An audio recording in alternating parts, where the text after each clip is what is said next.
आपल्याला आमंत्रित केलं आणि त्रास दिला, पण सगळ्यांना धन्यवाद देतो। ऐन वेळेला निरोप देऊन सुद्धा तुमची गैरसोय झाली असेल तरी देखील तुम्ही आलात, त्याच्याबद्दल धन्यवाद देतो।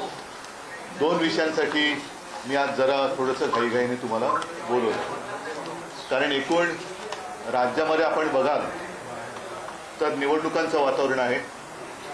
सगळं सरकार, मग मुख्यमंत्री असतील, त्यांचे दोन सहकारी असतील, मी उपमुख्यमंत्री म्हणत नाही कारण ते संविधानिक पद नाहीये, दोन सहकारी असतील आणि सगळं मंत्रिमंडळ हे प्रचारासाठी फिरतंय। गावागावात किंवा जिथे जिथे निवडणूक आहे तिथे जाऊन मतं मागतंय आणि या प्रचाराच्या दरम्यान कधीही नव्हता तेवढ्या ह्या निवडणुकांमध्ये, या खरं स्थानिक पातळीवरच्या निवडणुका आहेत, या निवडणुकांमध्ये पैशाचा धूर निघताना दिसतो। आज सुद्धा सामनाचा अग्रलेख आपण वाचला असाल, त्याच्यात देखील याचा उल्लेख केलेला आहे। पैशाचं वाटप किंवा पैशाचा पाऊस किंवा अतिवृष्टी ही भयानक पद्धतीने महाराष्ट्रामध्ये सुरू आहे आणि एक प्रकारचा सत्तेचा माज, सत्तेचा दर्प या सर्व राज्यकर्त्यांच्या वक्तव्यातून आणि त्यांच्या वागणुकीतून महाराष्ट्र पाहतो आहे। ज्याप्रमाणे मी एक 8-10 दिवसापूर्वी मराठवाड्यामध्ये शेतकऱ्यांमध्ये जाऊन बसलो होतो, त्यांची सुख कसली म्हणा, दुःखच त्यांच्या वेदना, व्यथा समजून घ्यायचा प्रयत्न केला आणि त्यांना मी धीर दिला।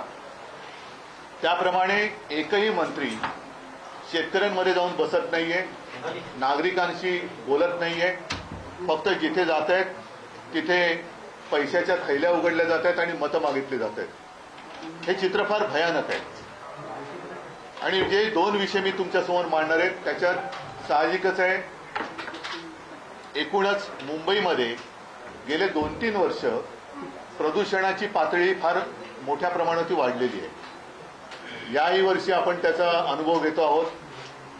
जे काही रिपोर्ट्स येत आहेत त्यानुसार मुंबईची हवा ही आरोग्यासाठी घातक होत चाललेली आहे। आता काही जण असं म्हणतात, राज्यकर्ते असे करायचे म्हणतील की इथिओपियामध्ये जो काही ज्वालामुखीचा उद्रेक झाला त्याचे ढग इकडे आलेत की काय, तर ह्याचा आणि इथिओपियातल्या ज्वालामुखीच्या उद्रेकाचा काडीचा संबंध नाही, हा इथे झालेल्या भ्रष्टाचाराच्या ज्वालामुखीचा उद्रेक आहे आणि त्यातून हे प्रदूषणाचे ढग, भ्रष्टाचाराच्या प्रदूषणाचे ढग हे मुंबई आणि महाराष्ट्रावरती रोरावत आहेत। मी जो विषय घेतलेला आहे तो प्रदूषणाचा आहेच। एक तर आपल्याला आठवत असेल की जेव्हा मी मुख्यमंत्री झालो त्यावेळेला तत्काळ आरेमधल्या कारशेडला मी स्थगिती दिली होती। याचा अर्थ मी मेट्रोला विरोध केलेला नव्हता, पण मेट्रोच्या ऐवजी कांजूरमार्गची जागा आम्ही सुचवली होती, जी जागा आता या सरकारने घेतलेली आहे आणि आरेची तर झाडं कापलेलीच आहे। आता हे जे काही प्रदूषण आहे हे आरेची जी झाडं कापलेत त्याच्यामुळे नक्कीच वाढलेला आहे आणि नियोजन शून्य विकासामुळे, विकास जो म्हटला जातोय नियोजन शून्य, जिकडे काही नियोजनच नाहीये आणि कॉन्ट्रॅक्टरचा पूर्ण विकास करण्याचा जो काही एक आटापिटा चाललेला आहे त्याचंच हे प्रदूषण आहे। आता आणखीन माझ्या कानावर आलंय की संजय गांधीचा जो काही डेव्हलपमेंट प्लॅन हा आता हे सरकार करतं, म्हणजे संजय गांधी नॅशनल पार्क हे एक असं जंगल आहे, जगातलं एकमेव जंगल आहे की जे शहरात आहे आणि इथे केवळ झाडच नाही तर अगदी बिबट्यापासून अनेक जीव तिकडे वर्षानुवर्ष राहत आहेत किंवा पिढ्यानपिढ्या असं म्हणा, कारण पिढ्या आपल्याच नसतात तर इतर जीवाच्या सुद्धा असतात, तर तिकडे राहतात। हे असं जगातलं एकमेव उदाहरण आहे आणि जंगल आहे। तो संजय गांधी नॅशनल पार्क सुद्धा विकास प्लॅन काहीतरी ते आणतात आणि तोही बोडखा करण्याचा प्रयत्न चाललेला आहे। हे जसं मुंबईत चाललंय तसंच दुसरा हा एक मोठा घातक प्रयत्न ते जे करतायत ते नाशिकमध्ये करतायत। नाशिकमध्ये पुढच्या वर्षी कुंभमेळा होतोय। कुंभमेळा व्हायला पाहिजे कारण गेल्या अनेक वर्ष, अनेक शतक हा कुंभमेळा होतोय। गेल्याही वेळेला तिकडे कुंभमेळा झाला होता आणि तिथे येणारे जे हजारो लाखो साधू संत आणि भाविक आहेत त्यांची गैरसोय होता कामा नये याच्यासाठी सुविधा पुरवण्याचं काम हे सरकारचं असतं आणि असलंच पाहिजे। दुर्दैवाने गेल्या वर्षी प्रयागराजमध्ये जे काही घडलं, चेंगराचेंगरीमध्ये किती नेमके भाविक चिरडून त्याच्यामध्ये काही जणांना प्राण गमवावे लागले, काही जण गंभीररित्या जखमी झाले, त्याचा नेमका आकडा काय अजून आलेला नाही। तर थोडक्यामध्ये तिकडे भाविकांची आणि साधू संतांची गैरसोय होता कामा नये, हे शासनाचं काम आहे. आता हे काम आहे म्हटल्यानंतर त्याच्यामध्ये पारदर्शकपणा पाहिजे. आज देखील नाशिकचा पालकमंत्री नेमला का जात नाहीये, हे कोडं आहे आणि त्या कोड्याचं उत्तर या कुंभमेळ्याच्या एकूण होणाऱ्या खर्चामध्ये आहे का, हे एक आपल्याला शोधावं लागेल. आता तो विषय वेगळा झाला, त्याच्यात आता मला जायचं नाहीये. मात्र या कुंभमेळ्याच्या निमित्ताने साधुग्राम म्हणून जे काही होणार आहे, जे गेल्या वेळेला झालं असेल ते नेमकं कुठे झालं होतं याची सुद्धा माहिती आपण सहज मिळवू शकतो. पण या वेळेला तपोवन हे नष्ट करण्यात येणार आहे. आता तपोवन म्हणजे जिथे प्रभू श्री रामचंद्र, सीतामाई, लक्ष्मण हे काही काळ वास्तव्यास होते अशी एक आपली मान्यता आहे. म्हणजे प्रभू रामचंद्राच्या पदस्पर्शाने पावन झालेल्या ज्या काही मोजक्या जागा आपल्या देशात ओळखल्या जातात त्याच्यापैकी तपोवन ही जागा आहे. खरं म्हटलं तर इकडे आतापर्यंत काहीतरी एक श्रद्धेचं ठिकाण निर्माण करण्यात यायला पाहिजे होतं. कारण तिथे जवळपास 60 प्रकारची वेगवेगळ्या प्रजातीची झाडं आहेत. त्यातली अनेक ही औषधी वनस्पती आहे.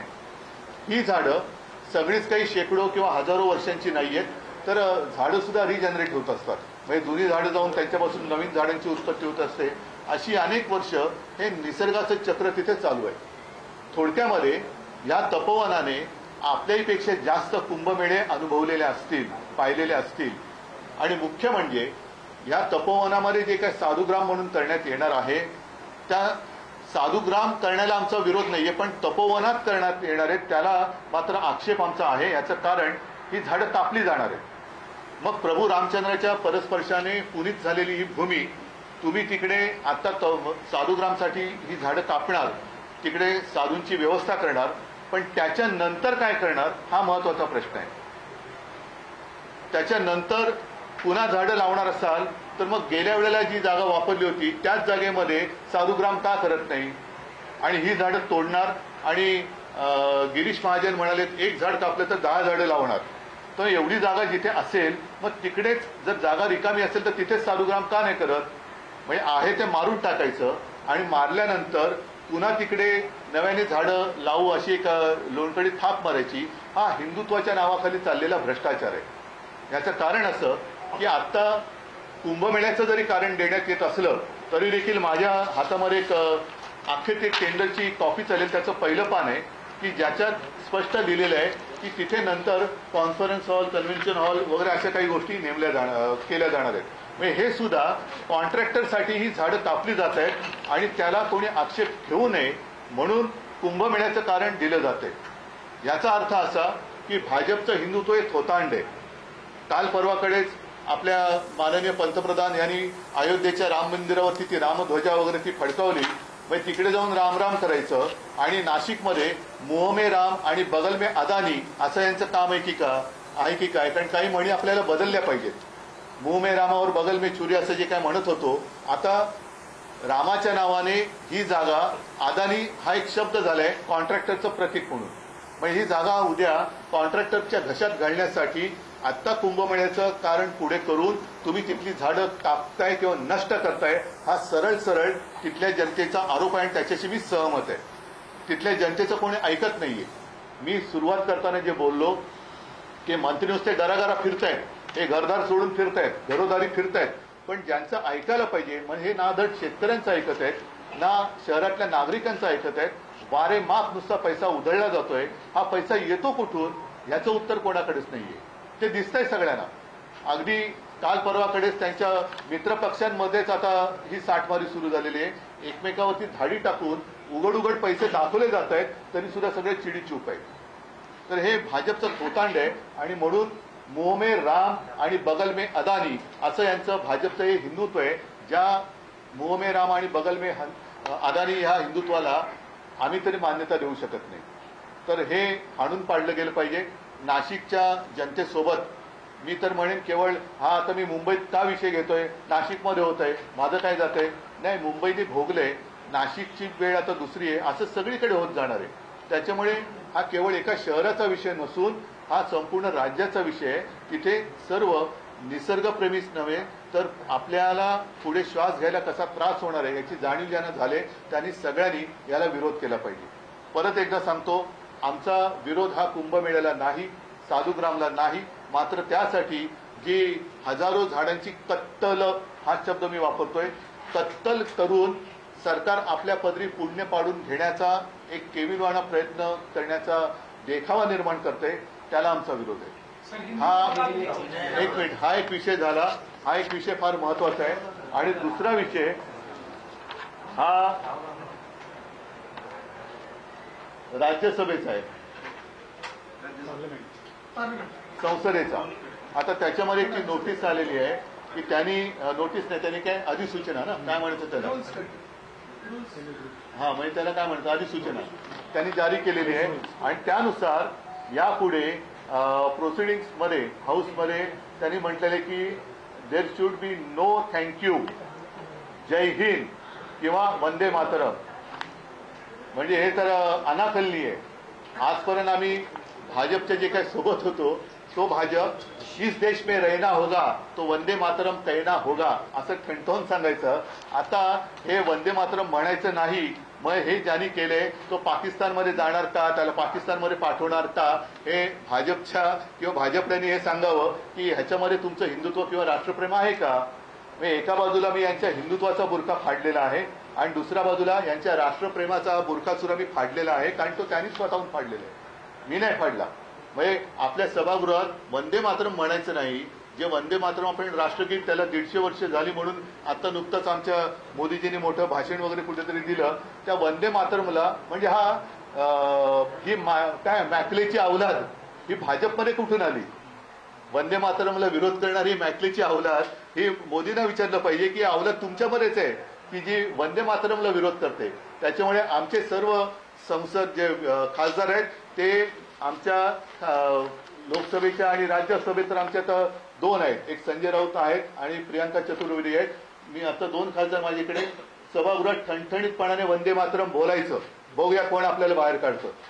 शिवसेनेचे खासदार हे लोकसभेच्या आणि राज्यसभेच्या सभागृहात वंदे मातरम बोलणारच. आणि भाजपमध्ये हिंमत असेल तर आमच्या सदस्यांना त्यांनी निलंबित करून दाखवायचं. पण हा खेळ खंडोबा चाललेला आहे.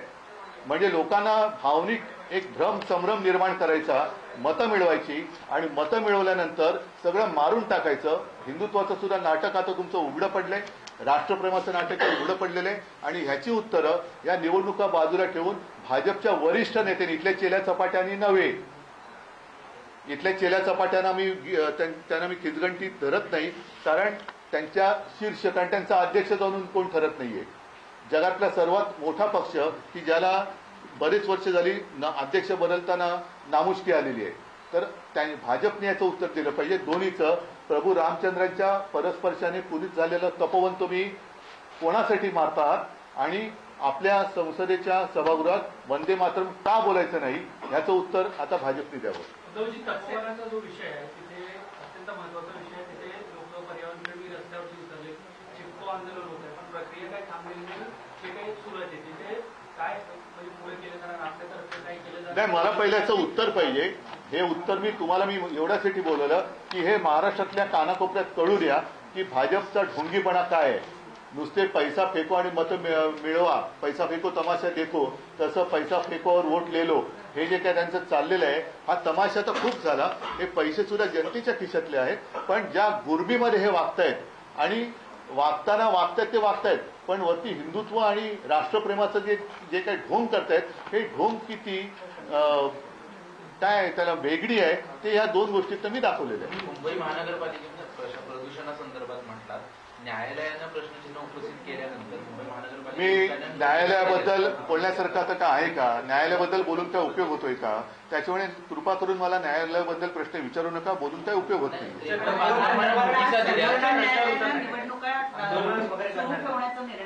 मी न्यायालयाबद्दल बोलून उपयोगच नाहीये, त्याच्यामुळे मला कृपा करून न्यायालयाबद्दल काही बोलायचंच नाहीये. बांधकामांना मुंबई महानगरपालिकेने नोटिसा दिल्या, बिल्डर नियम पाळत नाहीत असं देखील सांगितलं, अशांना देखील नोटिसा मुंबई महानगरपालिकेकडून देत आहेत आणि रस्ते देखील आजपासून धुवायला डीप क्लिनिंग केलं जाणार आहे पर्यावरणासाठी.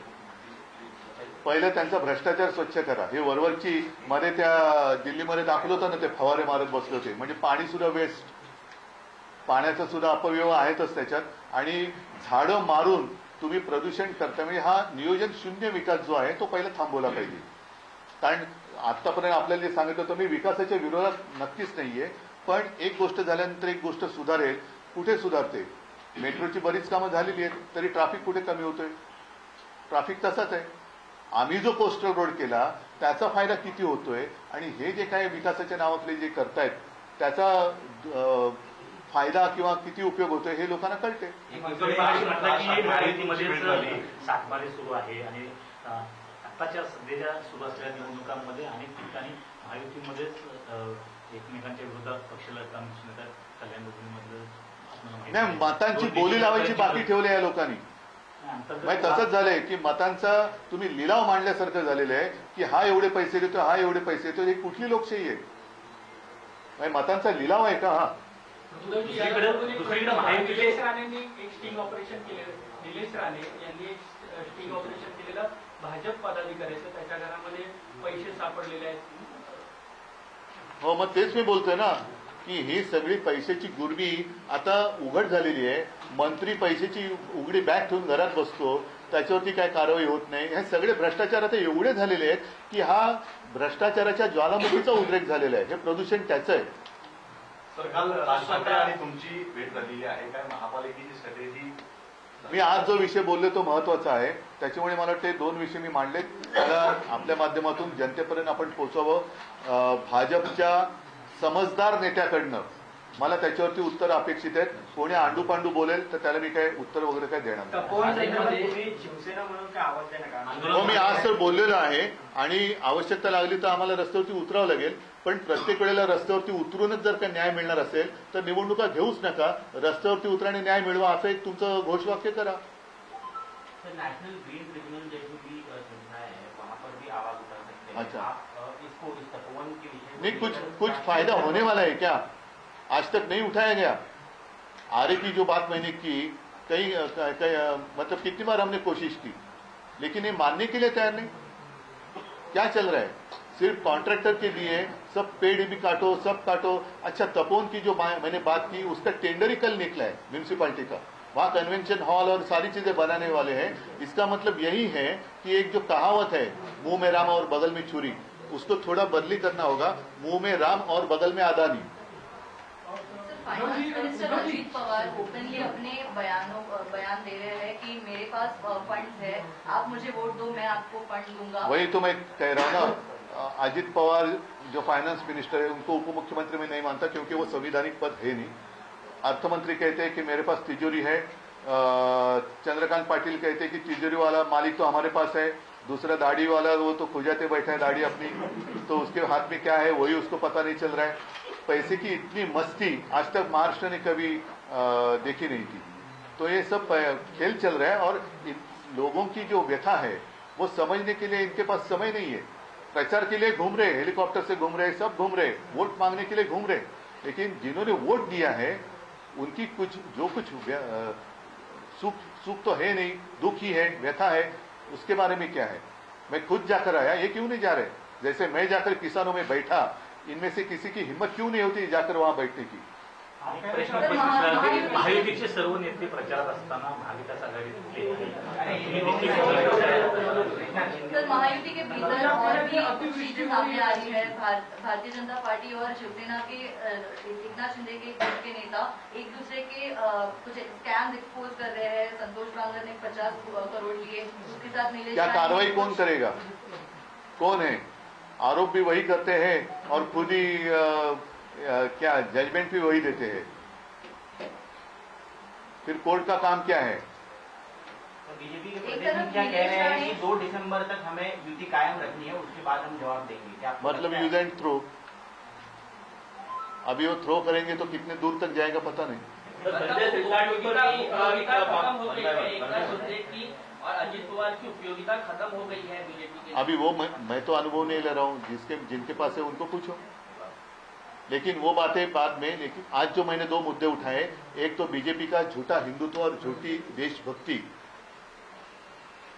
जैसे मैंने कहा तपोवन की बात तो मैंने कही, लेकिन जो पार्लियामेंट की अधिसूचना आई है कि अब संसद भवन में वंदे मातरम नहीं कह सकते, ये कौन सी बात है? किसका दिमाग है इसके पीछे? और एक समय तो ऐसा था कि ये बीजेपी वाले तो चिल्ला चिल्ला कर कहते थे कि इस देश में रहना होगा तो वंदे मातरम कहना होगा। तो मेरे सांसद तो वहां जाकर वंदे मातरम कहेंगे। अगर बीजेपी में हिम्मत है तो मेरे सांसदों को बाहर निकल कर दिखाइए, और अगर नहीं तो ये चीज जिसने की है वो कौन है उसको निकालो बाहर, भेजो ना उसको। उन्हीं की प्यारी भाषा कुछ होती है ना कि उनको भेजो पाकिस्तान ना अभी फिर।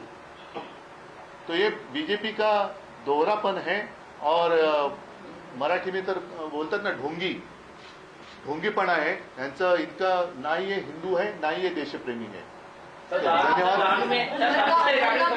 कॉर्पोरेशन में शिवसेना नहीं, ठीक है, चलो बाद में इसके ऊपर करेंगे। ये 2 विषय महत्वपूर्ण हैं, और फिर से एक बार सब लोगों को मैं धन्यवाद देता हूं। आपके माध्यम से मैं पूरे राज्य को ये जानकारी देना चाहता था। Thank you. जय हिंद, जय महाराष्ट्र, वंदे मातरम।